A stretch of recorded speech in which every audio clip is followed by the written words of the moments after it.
anyone with a phone can publish a story globally. It was very costly to publish content. You had to have printing presses, you had to have studios. Today, anybody who has a phone can publish, and as a result, we're starting to see brands, individual brands, that people trust. What is different about the media landscape today versus when you were involved with Ziff Davis in the 90s? It's kind of night and day. Media was basically controlled by gatekeepers. The gatekeepers were the TV networks, the newspapers, the magazines. They controlled distribution, they controlled the content, they controlled advertising. Today, it couldn't be further from that. Can you build a business just selling content to LLMs? Probably not. I think OpenAI is paying New York Times $100 million. Will they pay $100 million again, twice? Probably not. That kind of value is going to decrease over time. If you had one piece of advice to give to a budding media entrepreneur, what would it be? Figure out AI. Content is king, and content will continue to be king, but it might be AI driven.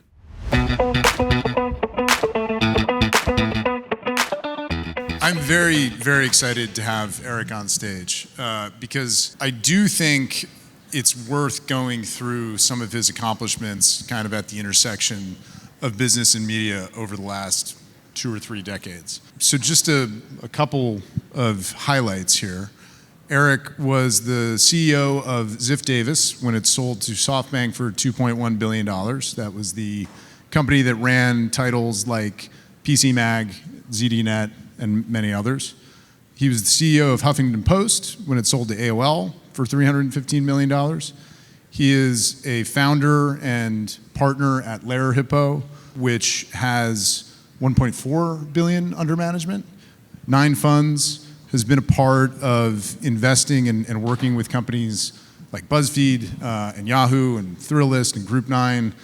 The list goes on and on and on in terms of the media businesses that Eric has had a significant hand in over the years. So where I would like to begin, and where we were talking a bit before we came on stage, is what is different about the media landscape today versus when you were involved with Ziff Davis in the 90s, and also when Huffington Post sold in 2011. I would love to understand kind of how you've seen the industry and the landscape evolve. I would say it's kind of night and day today from what it used to be. Even 20 years ago, 25 years ago, media was basically controlled by gatekeepers. The gatekeepers were the TV networks, the newspapers, the magazines, the studios, and they kind of decided what stories were good to follow or to write about. They controlled distribution, they controlled the content, they controlled advertising, and they were kind of like, they decided everything. Today, it couldn't be further from that. Today, the gatekeepers, while some of them still exist, they're in sharp decline. They cater mostly to a much older audience. By the way, you can always tell that because when you watch television and the ad is all about some medication, you know that it's not the newest audience possible. And the power has gone away from them and will never come back. And where has this power gone? Well, the power mostly has gone to the big tech platforms. You could start to see this to some degree, when Facebook came about. I'll always remember kind of wondering when people, 20 years ago or maybe 15 years ago, people started to say to you, I get my news mostly from Facebook. And you would say, how is that possible? Facebook doesn't publish news, doesn't produce news, but news was starting to be distributed, whether it was good news or bad news or correct or incorrect or actual news as opposed to someone rambling on. But people started to trust Facebook and then, of course, all the other social networks for their news. And so this idea that you would have a trusted brand, call it NBC, call it the New York Times or whatever, and you would have your daily regimen of getting your information from that brand that you trusted, That's all gone out the window. It doesn't exist anymore. And so we live in a very different world today. Do you have any sense of the strengths that, brands who focus on sort of the craft of journalism have in this world of really powerful, digital platforms, increasingly very powerful AI-based platforms that are now developing their own audiences? One sort of instinct I have is as more information gets out into the world and more of it is low quality and higher volume, there actually may be some kind of, a sort of a desire for people to go back to quality. And quality and sort of, vetted information being an antidote to some of this. Do you see any of that, or do you think that the power of these platforms is just too much? Well, we're talking about more, kind of traditional gatekeepers or brands come back. I think there's new brands that are being, and you had some here today. I think you could say, yes, there's a possibility. However, the audience has lost trust in these brands. And the audience has lost trust because the publishers, while they saw the rise of the big platforms, they started to manipulate the algorithms for distribution purposes. And so they started measuring, clicks and data. And then they started saying to their editors, well, we've got to do more of that and less of this. And people kind of like it when it's a little snarky, or it's got to have personality. Otherwise, no one is going to want to consume that kind of content. And so they lost, they lost the story, and they became, and journalism today, and I started my career, I was a journalist. I was the editor-in-chief of a daily newspaper as one of my first jobs. Once you start mixing journalism with commentary, with entertainment, you lose your audience. People don't know whom to trust anymore. Or you have a trusted audience, but that trusted audience is siloed. To simplify things, whether it's on the left or on the right, or people who believe that the earth is flat, people who believe that's not true, whatever it is. And so it's very difficult to then recapture that trust. And I think that to some degree that the trust is being recaptured by what is happening today, which is that anyone with a phone can publish a story globally. It was very costly to publish content. You had to have printing presses. You had to have studios. It was not that you couldn't just wake up and say, I'm going to raise $100 million and start a newspaper. It was almost impossible. But today, anybody who has a phone can publish, and as a result, we're starting to see brands, individual brands, and maybe some collective brands as well, that people trust, and that people are trying to do serious journalism or doing content in a way that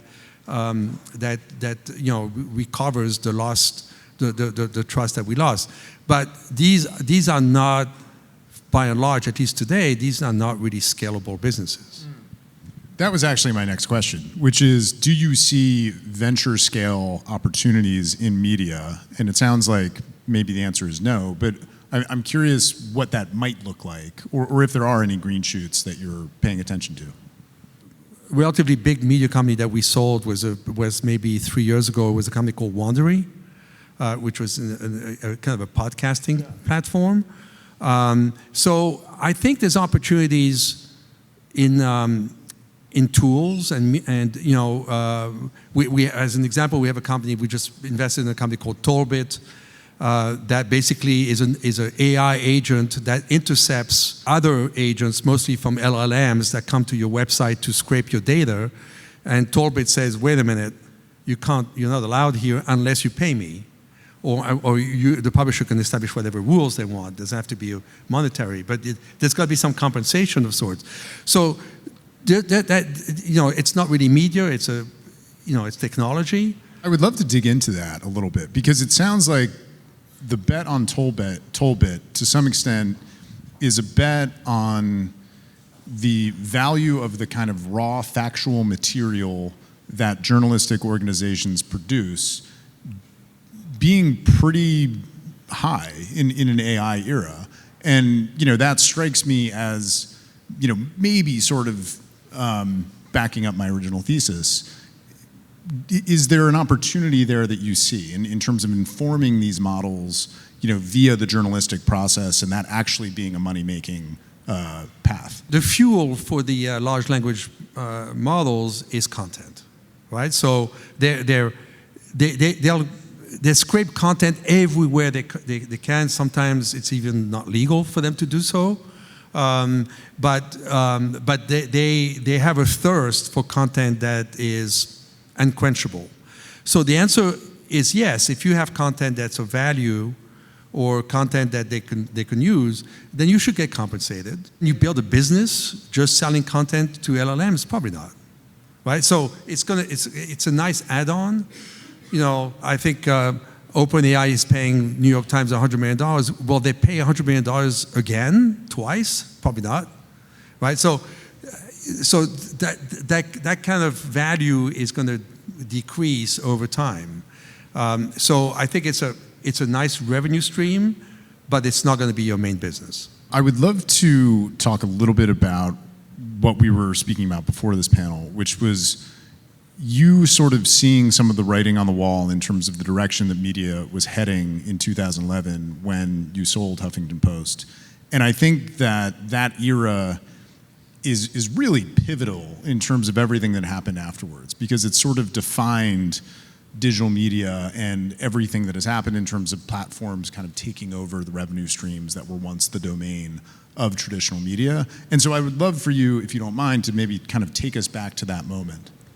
Yeah, the Huffington Post wasn't an amazing news organization.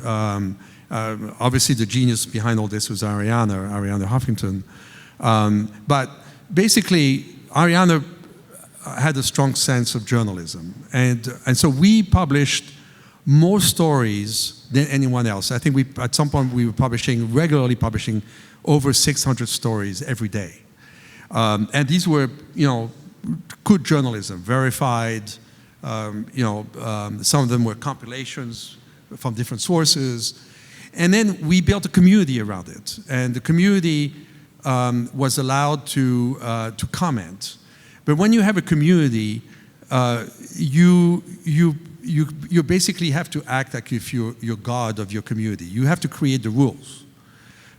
Because what we see with comments that are free for all is that it very quickly goes down into areas that you don't want to go. But if you have some degree of control and some degree of discipline, and so we would basically, we created a universe where people would earn badges if their behavior was good. They would lose their privileges if their behavior was bad. And there was a lot in between. And so we had tight control over the rules, and we enforced the rules. And as a result, there was a lot of really great conversations going on in the Huffington Post. And the site grew and was quite profitable. We sold a lot of advertising, but it was still a destination site. You had to go to HuffPost, and then with Facebook, and we were, by the way, the first to utilize Twitter for journalistic purposes. And with Twitter and then with Instagram, you could see that you're going to lose your distribution. And so we sold it purposely, so somebody else, it would be somebody else's problem to deal with that.